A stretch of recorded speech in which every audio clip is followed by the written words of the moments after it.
looking like a much nicer day today. In fact, the weather forecast for the next few days looks good until maybe the weekend for Saratoga. So thank goodness we can get on the grass. There's some really good racing coming up. Looking forward to it. Today's card's a little light in terms of numbers of horses, but I do think there are some competitive races. So let's get into it fresh from the couple of days off, although I don't take days off. I tend to keep playing throughout. When you enjoy it as much as I do, what do you need a day off for, right? Every day of my life is a day off. 25 non-2, we'll take a look at here, race number 2, the first one, going 6 furlongs. The one Extreme Force, I get sucked in by these kind of horses sometimes. Now it's Mike Maker, so I think that there are some key points about Extreme Force that he might be playable in here, but he's 1 for 14 with 5 third-place finishes. These horses tend not to win. It's kind of an interesting claim because, if he were to run this race, so he had this race back at Houston way back in January of this year. If he were to come back to this race, showing speed throughout, battling, he'd be a major force today, and perhaps he can do that. So he's been there before, which is a good thing, but he just tends to lose. Steve Asmussen couldn't get this horse to get out of his own way, really. So we'll see if Mike Maker can do something with him. There are some changes here, so I like that. Switching up jockeys, went turf last time, now shortens up. Turf route last time, now dirt sprint today. Down on the inside, the blinkers go on. So there's some changes there. I'll throw him in. I think the race probably goes through the 3-horse quick return, though. He's a little bit more reliable. He is, at least he's 1 for 6, right? Adds Lasix for the first time today. Getting back into a spot where he can do. I always worry when you can't win a maiden 25, at least he came right back and won a maiden 40 because these are not very challenging races, but Dylan Davis rode him perfectly here. The last start was bad, but it was nothing what he's going to be doing today. It was 9 furlongs on the dirt, so he's still on the dirt, but he's sprinting again. So we'll take quick return. But again, I want to play a horse like this. And sometimes it's better not to. But we'll see what happens there. That's race number 2. Just a skinny field, but just wanted to show you the kind of horses that I get sucked in by. These kind of records, they're not good. Race number 5 is on the turf. So the logical favorite in here is the one Digital Future. It's just Chad moves, right? I mean, he runs them very sporadically. This horse has been working a ton and now finally gets out. The only reason I'd be more interested in him today is the blinkers go on, but he will be a diseased price. He will be so low, it won't even be funny. I think there's a logical alternative in here, and it's the 8-horse Cool Quest for Brian Lynch. I will put this horse on top and hope that I can beat Digital Future. I'll probably just spin the exacta both ways and see. It should pay okay. Cool Quest, this one adding blinkers. Getting onto the turf for the first time, that's a really good Brian Lynch move. He does well. He's having a bit of a sluggish Saratoga in terms of wins, but lots of runner-up finishes, which is okay. I think Cool Quest, I just like this pattern. This horse, he shows speed. He's definitely bred for the turf. There's a lot going on here to like. They paid a fair penny for him, so the dam is old. She's had a lot of foals, but they've done well on the turf. You can see this dirt, turf sprints, turf routes. They've done definitely quite well.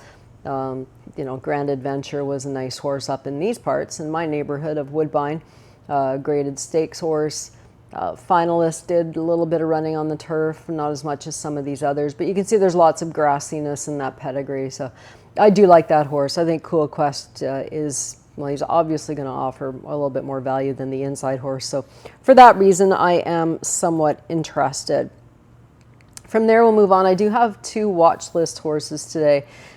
They come up in race number 9. First, I'll just check race number 8 because there's a horse I like in here at a bit of a price. 9 furlongs, a 50 starter.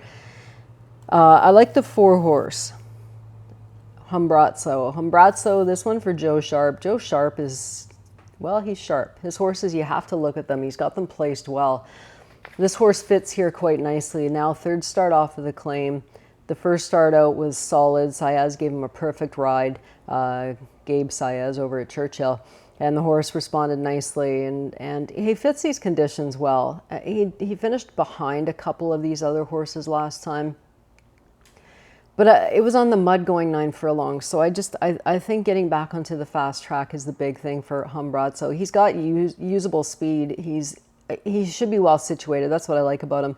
The 5-horse Winter Pool, another Chad Brown horse. Chad Brown has some really live horses coming up in the next few days, so he'll be looking to add to his win stats. Humbrazzo, though, that's the one I'm thinking if he's like 7-2 or so around there, maybe he might be worth a play. But team him up in exactas for sure. And these are where the Watchlist horses are. They both come in the same race, race number 9. A mile and 5/8 on the turf. I don't love these super long races. They're not my favorite, I have to say. Some people enjoy them. I don't. It's just personal preference. But I do, I think this is an interesting race. We'll put it that way. The 1-horse Red Knight, I thought he finished quite well here. He had a little bit of, say tardy at the break. When you're going 5,000 miles, doesn't really matter. But he got into the race late. Like, he was involved right throughout. He can definitely get the trip. That's not an issue. He can win. He still has more wins than not losses, but he's actually 8-8 now for first and second. So he's a good exacta horse. He's usually not too far out. I think he's, he'll be somewhere. I think he's top 2. The 5 Conviction Trade is the other Watchlist horse. He got steadied at the start. Again, when you're going this far, does it really matter? Going the 2 miles in the Belmont Gold Cup, he was right up on the pace. That didn't work out too well. But he's a horse that tends to be a little bit closer. And so some of his better races have come when he's been a little bit closer to the pace. So maybe that wasn't great. And then he was wide after. He just had a horrible go of it from the inside post position. Maybe a cleaner trip today. He's 12-1 morning line. He can definitely get the distance. He fits okay with the rest of these. The 6-horse Fantasioso, to me, the horse to beat in here, I'll probably put him on the top, and with supporting casts of the ones I just mentioned, Red Knight and Conviction Trade. Those are the only ones I really like out of here. Maybe the 8 Serve the King. Again, it's another Chad Brown horse. They just seem to be in the right spot, but I'm not sure. I actually prefer those other 3 that I talked about a little bit more than some of those other ones. There's a wide open race. I'll just touch on this really quickly in the last race. This is a grassy race too. A mile and a 16th on the inner for the fillies and mares. The 10-horse Come Storming, I think my ticket centers around that horse. Come Storming is well placed here. She's, she just hasn't been that long since she had a win, so she's had some breaks in her form, but she fits here. This 35,000, that's a drastic drop. That's like night and day from where she's been running. So for that reason, I like her. The 11-horse My Candy Girl is another one, Mike Maker. This one freshened. Brad Cox couldn't win with her here, so, that's a bit of a concern. But again, Mike Maker. Mike Maker is the king these days. So those are the 2 that I will take out of there. It's a competitive card. I actually really, really like it today. So there should be lots of opportunities to make some money. That's why we are here. Again, shorter fields earlier on, but that's okay. Tomorrow's card looks great. More watch lists. The watch listers have been doing really well. So we'll definitely let you know what those are. Enjoy. Have a wonderful, wonderful Wednesday at Saratoga.